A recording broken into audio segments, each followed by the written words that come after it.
بینندگان عزیز سلام و خوش آمدید به برنامه سرخط رویدادها. امروز 12 نوامبر از آن میگوییم که در ولایت ختلون کلین خوشتومانش را کورد زده است. شورای امنیتی سازمان ملل متحد برای به وجود آوردن بحران در مرز بلاروس را محکوم کرد. یکی از مفتی‌های روسیه سبب جنجال‌های گروهی مهاجران را در بیسوادی دینی آنها دانست. بازگشت بحث ریش و هوسمندی پرزیدنت UFC برای دایر کردن نبرد عبدالرزاق با حزب الله. اما شروع میکنم از موضوع دیگر. با سرتر شدن هوا و بریدن برف در منطقه کوهدامن تاجیکستان شکایت ساکنان از بی‌برقی و سردی بیشتر می شود. آنها از هر گوشه کشور عکس و نوار میفرستند و میگویند بی‌برقی کار و تحصیل و زندگیشان را در دهات سخت و سنگین کرده است. یک کاربر آزادی با ارسال عکس طفل نوزاده گفته است در اصفهان حتی در زایشگاه برق نیست و کودکان در اتاقهای سرد و تاریک به دنیا می آیند. بی‌برقی همچنین یگانه واسطه حرکت امیدجان صدرالدین زاده جوانی را در وحدت از کار مانده است. امیدجان در صحبت با همکاران ما گفت برای آنکه عروبچه معیوبی او حرکت کند باید مدت 10 ساعت از برق نیرو بگیرد. وقتی که برق بود ما شب میماندم سحر میبرامدم مثلا ایروی مشکلی خودم مثلا رایونو میرفتیم شهر رو میرفتیم به یگان کمبودی وزی کمبودیش همون که پورا که نمیتونم حالا که خیلی شد یک مو زیادتر شد که ما نمیتونیم رفته یگان وقتی شده که همین در همین یک مدت موثر از حساب تیزاریت کم داره البته یگان راه مونده باشه البته بسیار شده که خیلی بسیار میشوه از سببی که پورا که نمیمونیم گرفتن یکی در موبایل لیمیت میشوه میمونیم راه حالا امیدجان مجبور است برای استفاده تاکسی از 80 تا 100 سومانی صرف کند. ساکنان دهات تاجیکستان در یک شبانه روز همگی چند ساعت برق دارند. مقامات میگویند سبب تعمیر شبکه‌ها و آمادگی به زمستان است. مردم به این گفته‌ها باور ندارند. اکثریت از دستور پرزیدنت یادآور شدند که روز 2 نوامبر در جلسه گفت اهالی با برق و گرمی تامین کرده شود. تاجیکستان سال جاری از حساب فروش برق 90 میلیون دلار فایده گرفته است. صادرات برق به همسایه کشورها در یک سال اخیر تقریباً 2 برابر بیشتر شده است. یک ناراضگی مردم بی برق کشور هم فروش آن به همسایه ها می باشد. در نویه فرخور یک کلین خوشدامنش را به قتل رسانده است. وزارت کارهای داخلی خبر میدهد که حادثه روز 9 نوامبر در دهات در قدبه معلوم است. به قبل این نهاد زن 55 ساله در منزل استقامتیش با کلین 31 ساله خود جنجال میکند. در وقت مناقشه کلین به گردن خوشدامنش 2 ضربه کورد میزند. در نتیجه زن از جراحت‌های برداشته در راه به سوی بیمارخانه به هلاکت میرسد. یک منبع از دوستانی منطقه کولو به رادیو آزادی گفت حالا گمانبر که عمل خود را به خشونت خانوادگی ربط می‌دهد در بازداشت بوده نسبتش از سوی دادستان نویه پرونده جنایتی آغاز شده است. روز 11 نوامبر اثنای ارزیابی بحران در مرز بلاروس با کشور عضو اتحادیه اروپا پولش و یونان در جلسه شورای امنیت سازمان ملل متحد کشورهای اروپایی و آمریکا بلاروس را محکوم کردند. در یک صورت مشترک که بعد نشست شورای امنیت نشر شد آمریکا، بریتانیا، فرانسه، استونیا، ایرلندیا، نروژ و آلبانیا ابراز داشتند که مینسک حیات انسانها را به وسیله تطبیق هدفهای سیاسیش استفاده برده جون آنها را در خطر گذاشته است. به قبل این کشورها خود الکساندر لوکاشنکو تهدید به نظم و ثبات منطقه شده است. رهبران اتحادیه اروپا میگویند مینسک هدفمندانه مهاجران از خاورمیانه و افریقا را به بلاروس دعوت نموده سپس برای انتقام جویی در مقابل تحریم‌های اروپایی آنها را به مرز بلاروس با پولش، لیتوا و لاتویا ارسال نموده است. در صورت مشترک چیزی درباره روسیه متفق اساسی بلاروس ذکر نشده است.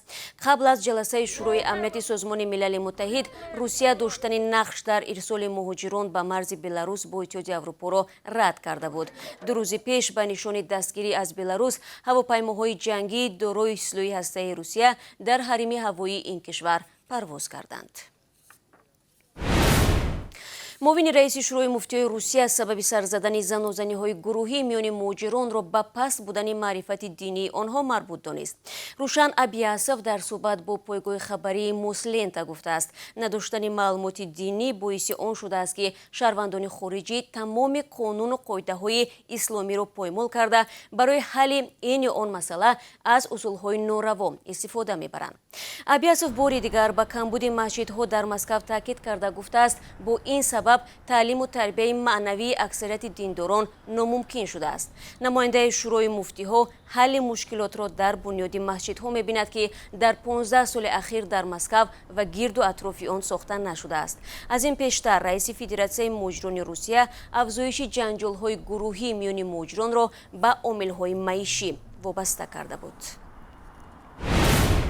бармегардем ба Тоҷикистон. Далери Имомалӣ рӯзноманигори тоҷик мегӯяд бо сабаби доштани риш шиносномаи нав гирифта натавонист. ӯ дар як муроҷиати видеоӣ гуфт рӯзи 10 ноябр дар маркази шиносномадиҳии шаҳри Ҳисор ба ӯ додани ҳуҷҷати навро рад карда хостанд ки ришашро тарошад. ҳарчанд ба қавли ин рӯзноманигор барои асоснок кардани ин талаб ба ӯ ягон санади ҳуқуқии расмӣ пешниҳод нашудааст. маркази матбуоти вазорати корҳои дохилӣ дар суҳбат бо Азия Плюс гуфтааст, танҳо шаҳрвандони аз 60 сола боло ҳақ доранд ки бо риш соҳиби шиноснома шаванд. дар Тоҷикистон дастури расмии манъи риш вуҷуд надорад. мақомот таваҷҷӯҳи аз ҳад беши мардҳо ба ришро ба боло рафтани ҳавои мазҳабгароӣ рабт медиҳанд. шаҳрвандон мегӯянд мақомот бо истифода аз мубориза бо тундгароӣ озодиҳои онҳоро маҳдуд мекунанд.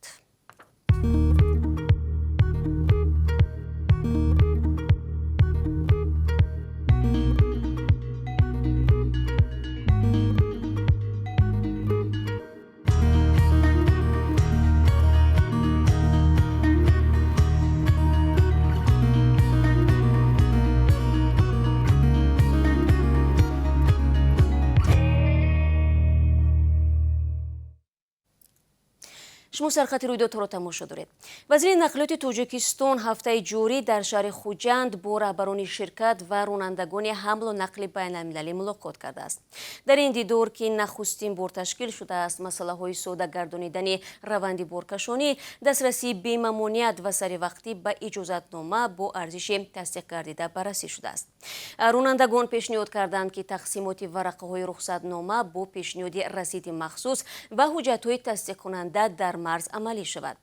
ин мулоқот дар ҳоле сурат мегирад ки моҳи сентябри имсол даҳҳо ронандаи мошинҳои борбар ки ба хориҷа бор бурдаву мол меоранд, аз афзоиши нархи иҷозатномаи сафар норозигӣ кардаву дар назди вазорати нақлиёт ҷамъ омада буданд. баъди ин арзиши иҷозатнома 6 баробар кам шуд. имсол дар Тоҷикистон ҳосили картошка бештар шудааст. вазорати кишоварзӣ бо нашри омор мегӯяд, то 5 ноябр дар кишвар беш аз 691 000 тонна картошка ҷамъоварӣ шудааст ки нисбати соли пеш тақрибан 145 тонна зиёдтар мебошад. дар ҷамъоварии ҳосил вилояти Суғд пешсаф будааст. дар ин муддат дар он ҷо 340 000 тонна картошкаро ғон доштанд. Тоҷикистон меъёри истеъмоли картошкаро барои ҳар нафар дар як сол аз 70 килои қаблӣ то ба 92 кило боло бурд. ба ин ҳисоб барои таъмини беш аз 9 миллиону 300 000 аҳолии Тоҷикистон ҳудуди 830 000 тонна картошка зарур аст. оморе ки масъулон чанд соли охир аз ҷамъоварии ҳосили картошка эълон мекунанд, аз ин бештар аст. аммо боз ҳам кишвар ба камчинии картошка хусусан дар анҷоми зимистон ва аввали баҳор дучор меояду сокинон ҳар дафъа аз норасоии нони дуввум ва баъзан гаронии нархи он шикоят мекунанд.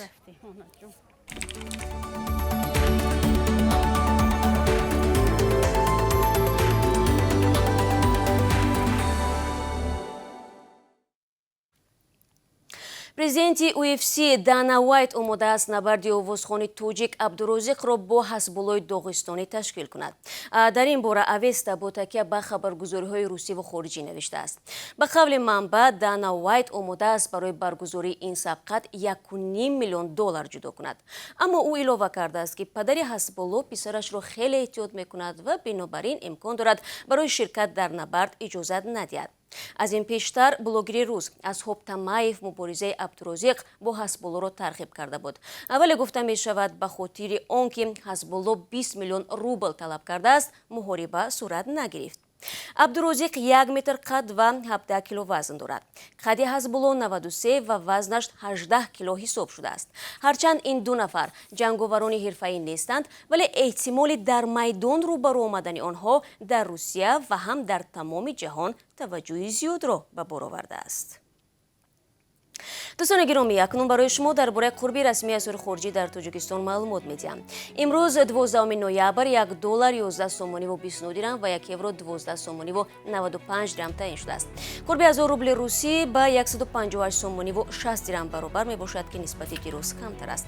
دوستان خوبم، با همین میرسیم به فرجام نشر نوبتی برنامه سرخط رویدادها. منت دارم از یکایکتان برای همراهی. من شما را در هفته نو منتظر خواهم بود. استراحتی با فراغت داشته باشید عزیزان و خود را